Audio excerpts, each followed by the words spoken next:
What up, y'all? Now that Agatha All Along has wrapped up, we've hit the finale. Today, I'm going to rank all the Marvel TV shows that I like from start to finish. Coming in last place is She-Hulk. I get what they were going for, a fun, quirky, legal comedy with a superhero twist, but it was a hit or miss for me. Some episodes were entertaining. Tatiana Maslany did her thing as Jen Walters, but the tone was all over the place, and the show couldn't quite decide what it wanted to be. It was fun in parts, but overall, it felt like a miss for me. Coming in at number 12, we have Werewolf by Night. Marvel dipped into horror, and it was interesting. The black and white style was cool. It gave us a sneak peek into the darker side of the MCU. It just didn't have a huge impact on me. It took me forever to get through that show. Coming in at number 11 is the Guardians of the Galaxy Holiday Special. Listen, this one was a fun little detour, but it's basically just a lighthearted romp through the holidays with the Guardians. And I just wasn't the target audience for it. Secret Invasion was a major letdown for me. It had the idea that could make this thing so big, so great, but the stakes didn't feel as high as they should have. And for a show about secret alien takeovers, it felt kind of bland and flat. So number 10 is Secret Invasion. Coming in at number 9, we have Falcon and the Winter Soldier. Look, this show had a lot to say and some solid action scenes. It looked very expensive, but I mean, to be honest, I'm just not an Anthony Mackie fan. And yeah, I don't think you should do a show about race relations if you're not going to dig into it and you're going to tiptoe around it. So yeah, number 9 is Falcon and the Winter Soldier. What If drops in at number 8. I have mixed feelings about this show. That's why it's kind of fallen a little in the middle. Some episodes are good, some are not. The Doctor Strange episode is probably still my favorite episode out of all of them. Fun concept, but it's kind of all over the place at times. Number 7, Miss Marvel. I actually enjoyed this show. I learned so much about the Partition. I must admit, the villain was a little weak. They couldn't really pull off what they were trying to do. The story got a little messy at times, but overall, Iman Vellani is Miss Marvel. The family, I loved them.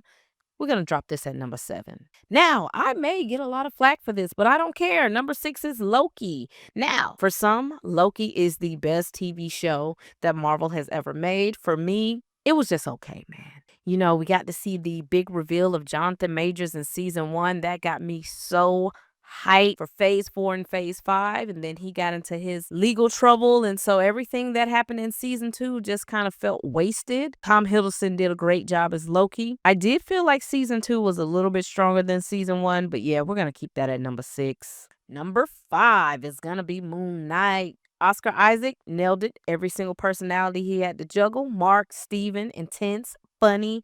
I think that this show is severely underrated. I enjoyed all the mystery and intrigue about it. So we're going to drop Moon Knight at number 5. Now, for number 4, we're going to go with The Witch's Road, Agatha All Along. Y'all know I was waiting for this one, and it did not disappoint. Agatha's backstory, full of twists. There were stakes. People actually lost their lives, so it felt like this was a real story. And you know what? The show started off a little rocky for me, but by the finale, I'm like, yo, this is pretty good. So yeah, number 4, Agatha All Along. Surprisingly, coming in at number 3 is Hawkeye. I am the biggest Hawkeye hater in the world. I did not like Hawkeye, the character, for some reason. He just always felt kind of bland and out of place. But the reason I'm going to rank Hawkeye so high is because this show was exactly what I thought a Hawkeye show was going to be. Kate Bishop, I think her character was freaking awesome. The actress killed it. We got to see Yelena Belova show up. I think she's one of the better newcomers that's came out in phase 4, along with Shang-Chi and Namor, some of my favorites. Kingpin was able to kind of step on the scene. A lot of people wasn't really happy with his portrayal, but overall, I think Hawkeye was exactly what I would expect out of a Hawkeye show, so I got to drop it at number 3. And number 2, now, I know a lot of people did not like Echo, but I love Echo, and it could be because I like history, so I like we got to deal with all of her ancestral origins. We also got to hang out with Kingpin again. We got a little sneak peek of Daredevil, and I think the actress that is taking on this role is killing it. I loved Echo. And coming in hot at number 1 is Wandavision. I mean, was there any doubt?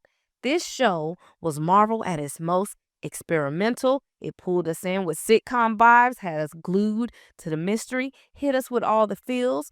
Wanda's journey, Vision's heartbreak, Agatha's chaos. This show set the bar high for me. Marvel took a risk and it paid off. Now, the finale could have been worked out a little bit well, but honestly, the Wanda side of Marvel is killing it. When you put all these projects together, okay, let's get all Wanda's projects and follow her through line. When you go from Civil War to Infinity War to Endgame to WandaVision, hey, Wanda is probably one of the better fleshed out characters, probably next to maybe Tony Stark, maybe Nebula. Gamora. I don't know. I like what they're doing with Wanda, and I'm excited to see where we go with her. So, those are my rankings for all of the TV shows. WandaVision is still holding it down at the #1 spot. Leave your comments below. What's your favorite Marvel TV show?